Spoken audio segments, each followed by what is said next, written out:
sekolah dalam meningkatkan kualitas pendidikan di sekolah ini?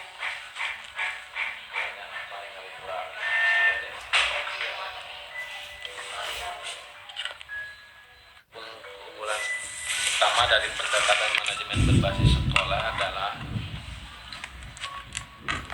pertama, mungkin pihak sekolah termotivasi ya dengan diadakannya masukan-masukan dari pihak luar, khususnya untuk meningkatkan kualitas pembelajaran mungkin ya dalam pelaksanaan KBM di sekolah.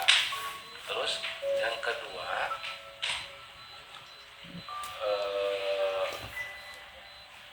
mengakui betapa pentingnya manajemen berbasis sekolah untuk meningkatkan kualitas kembali KBM. Itu yang pertama. Terus yang keduanya apa? Dan yang kedua, bagaimana manajemen berbasis sekolah dapat memanfaatkan teknologi pendidikan secara efektif untuk meningkatkan mutu pendidikan? Gitu ya. Karena kita memang sekarang udah lah ya masalah teknologi mah mungkin bisa, kebetulan di kita sarana ada kayak apa namanya wifi ya kayak gitu, cuman kan kita tidak semua ini ikut karena ada hal-hal, ada efek positif juga negatifnya dari teknologi itu, tergantung kitanya juga ya. Cuman di sisi lain juga kita nggak boleh juga menutup akses ataupun fasilitas yang sudah disediakan oleh pemerintah sepertinya teknologi begitu ya. Karena bagaimanapun juga ada sisi baik, banyak sisi baiknya termasuk untuk siswa, untuk guru pun sama. Karena ada hal-hal di mana yang memang kita bukannya nggak belajar, cuman karena memang keterbenturan faktor U juga kita kadang lupa dengan melihat internet juga bagus ya. Untuk mengingatkan masalahnya itu ya. Yang kedua, untuk memanfaatkan teknologi pendidikan secara efektif. Jadi siswa itu belajar bukan hanya di sekolah, tapi di rumah juga bisa. Dengan banyak sekali sekarang ada diklat dan sebagainya ya. Karena dengan adanya teknologi itu sangat bantu sekali. Andai kata yang pegang teknologi tersebut bisa memanfaatkan fasilitasnya. Tapi kembali lagi, kalau misalkan kita hanya dilihatnya TikTok dan capcut kayak gitu ya nggak ada ya. Kembali lagi. Jadi ada sisi negatif dan positif. Setiap hal juga ada positif dan negatifnya ada. Dan kita selaku pembimbing, kita membimbing supaya anak mana yang layak dilihat dan mana yang tidak, itu aja. Mungkin menitik beratkan. Tapi kalau masalah manfaatnya sangat banyak bagi pendidikan, asalkan kitanya mau belajar ya. Cuman kadang-kadang kenapa kita tidak menitik beratkan ke pihak yang, karena pertama mungkin karena ruang lingkupnya juga berbeda. Di kita itu kadang-kadang akses internet itu agak sulit. Nah, yang kedua juga karena faktor lingkungan juga di kita juga ya tidak bisa istilahnya menitik beratkan harus belajar seperti itu. Jadi kita itu memfasilitasi dengan adanya kayak infografis kayak gitu ya, untuk media pembelajaran sama pelaksanaan gitu ya. Terus kayak kita lihat dulu, ambil gambar atau film inspiratif biar anak-anak ada minat belajarnya gitu kan ya. Terus hiburannya biar anak-anak gak jenuh selama pelaksanaan kayak TikTok kan sekarang fasilitasnya bagus ya. Kayak kalau untuk pembelajaran, tapi ya tadinya tergantung dengan Untuk pertanyaan yang terakhir, bagaimana manajemen berbasis sekolah dapat memfasilitasi pengembangan profesionalisme dan meningkatkan kualitas guru serta staf pendidikan di satuan pendidikan? Di kita kebetulan selalu diadakan ini diklat ya, kayak ikut-ikut pembelajaran online ya. Itu bagi gurunya sama lah kalau fasilitas internet itu di kita itu difasilitasi kebetulan untuk guru-guru itu ya.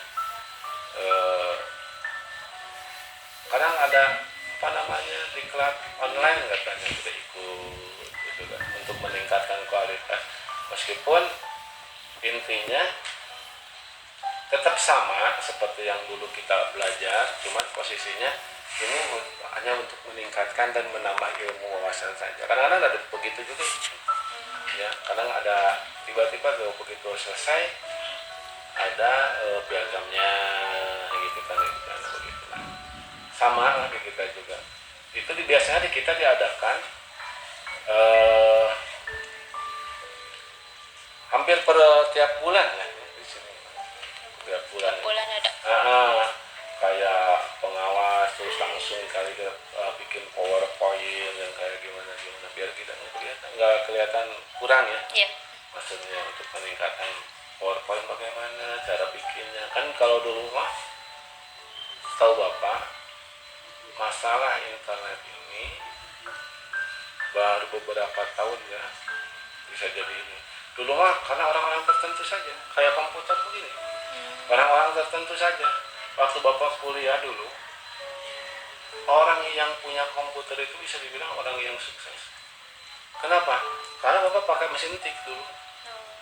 Kalau sekarang kan udah biasa, makanya kita itu harus mengikuti dan melihat mungkin pihak sekolah ke sana. Makanya pihak sekolah biar mana gurunya nggak gaptek katanya. Iya. Nah, kan sekarang serba aplikasi. Iya. Rapat aplikasi, kayak laporan ke pemerintah Simpatika. Kalau di dinas mah kan namanya bukan Simpatika, itu namanya Dapodik ya. Kalau di kita mah Simpatika, emis itu sama laporannya, biar kita itu bisa melaksanakan secara baik mungkin ya. Meskipun belajarnya yang memang apa namanya tidak rutin, tapi biasanya diadakan sebulan sekali gitu. Seperti hal ini kan rapat dulu nggak pikiran seperti ini ya.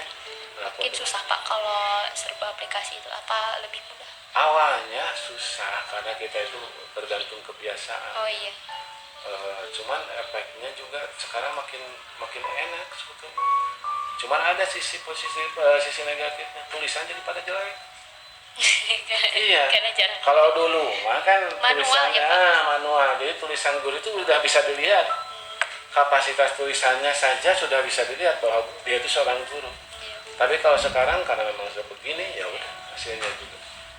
Kan kayak dengan adanya WA ataupun gimana itu, DM itu sebetulnya